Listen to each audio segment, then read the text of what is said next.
Hey guys, welcome back to my channel అండి. ఈరోజైతే మా తమ్ముడిని ఒక ప్లేస్కి తీసుకెళ్తున్నాను. అదేంటో చూసేద్దాం, వచ్చేసేయండి.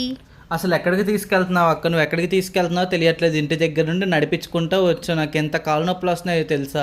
ఎక్కడెక్కడికో తిప్పేస్తున్నావు. ఏమనంటే స్ట్రైట్ అంటున్నా. ఇంకెంత దూరం? అరే, స్ట్రైట్కి వెళ్ళిపోతే మన డెస్టినేషన్ వచ్చేస్తుందా? ఇంకొంచెం దూరం అట్లా. ఇంటికా నుండి సేమ్ డైలాగ్, స్ట్రైట్ ఆ కొండ ఎక్కిస్తాను, అక్కడ నుండి తీసుకెళ్తాను, నేను లోయలో వేసేస్తామని చెప్పి నాకు భయం వేస్తుంది. అరే తమ్ముడు, అలా ఎందుకు చేస్తానరా? ఇంకొంచెం దూరం. అదిగో చూడు, వ్యూ చూడు, బల్లే ఉంది. చూస్తావా? ఈ జోడు మొత్తం కనబడుతుంది. సర్లే, తెచ్చావులే, కానీ వ్యూ అయితే నాకు నచ్చింది. ఇంకా గుడి రాలేదా? ఇంకొంచెం లాంగ్, ఇంకొంచెం దూరం అట్లా స్ట్రైట్కి వెళ్ళిపోతే మన డెస్టినేషన్. సరే ఆగు. స్ట్రైట్ అంటే గుర్తొచ్చింది, అక్కడ ఫోటో కనిపిస్తుంది, అదేనా ఇంటి గుడి? అది కాదులే, బట్ కొంచెం మెట్లయితే ఎక్కాలన్నమాట. అమ్మో, మళ్ళీ మెట్లా?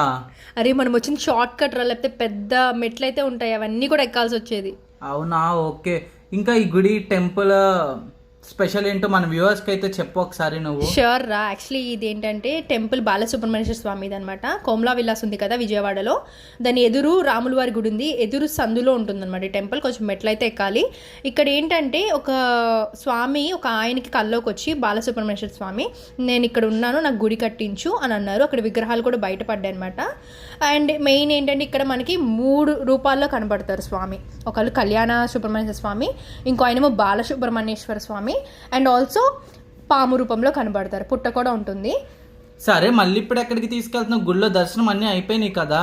అరే, దీని పక్కనే సత్యనారాయణ స్వామి గుడి ఒకటి ఉందిరా. అది ఆల్మోస్ట్ శిథిలమైపోయే స్టేజ్కి వచ్చింది. ఈ మధ్య కొంచెం కడదామని అన్ని ఫండ్స్ అవి కలెక్ట్ చేస్తున్నారు అనమాట. ఇది చూపిద్దామని తీసుకొచ్చాను రా బాబు.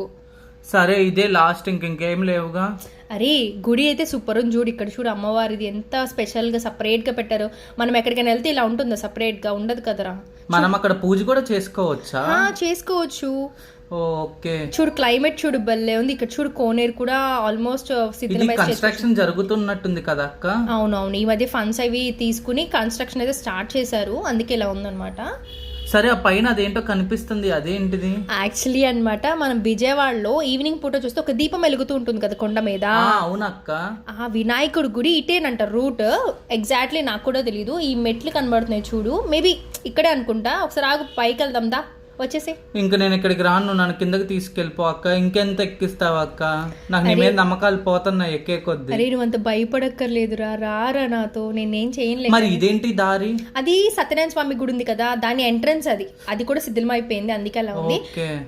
అది గోపురం.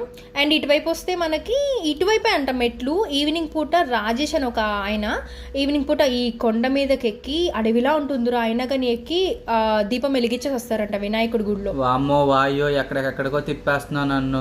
సర్లే కానీ తమిళనాడులో సుబ్రహ్మణ్య స్వామి స్పెషల్, మరి విజయవాడలో? ఇక్కడ సేమ్ తమిళనాడు తెలుగు స్టైల్లో పూజలు అయితే జరుగుతాయి. కావడి ఉత్సవం అవన్నీ ఉంటాయి కదా తమిళనాడులో చేసేవి కూడా ఇక్కడ సుబ్రహ్మణ్య స్వామికి చేస్తారనమాట. ఈయన చాలా పవర్ఫుల్. మనకి సపోజ్ ఎవరికైనా ఏమైనా ప్రాబ్లమ్స్ ఉన్నాయి, లైక్ పిల్లలు పుట్టట్లా, మ్యారేజ్ అవ్వట్లా, ఏ ఇష్యూ ఉన్నా ఇక్కడికి వచ్చి అనుకుంటే అయిపోతుందంటారా. నేను చాలా మంది చెప్పారు నాకు. ఓకే, సరే అక్క, అయితే ఇంకెళ్ళిపోదాం పదా, అయిపోయింది కదా? అయిపోయిందిరా, నాకు కూడా బాగా కాలు నొప్పులు వస్తున్నాయి. అండ్ ఇక్కడ ఇంకో గుడి ఉందన్నమాట కిందకి దిగంగానే. అక్క ఏంటక్క?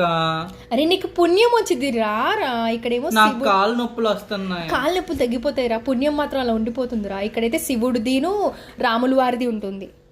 Okay guys, thank you for watching.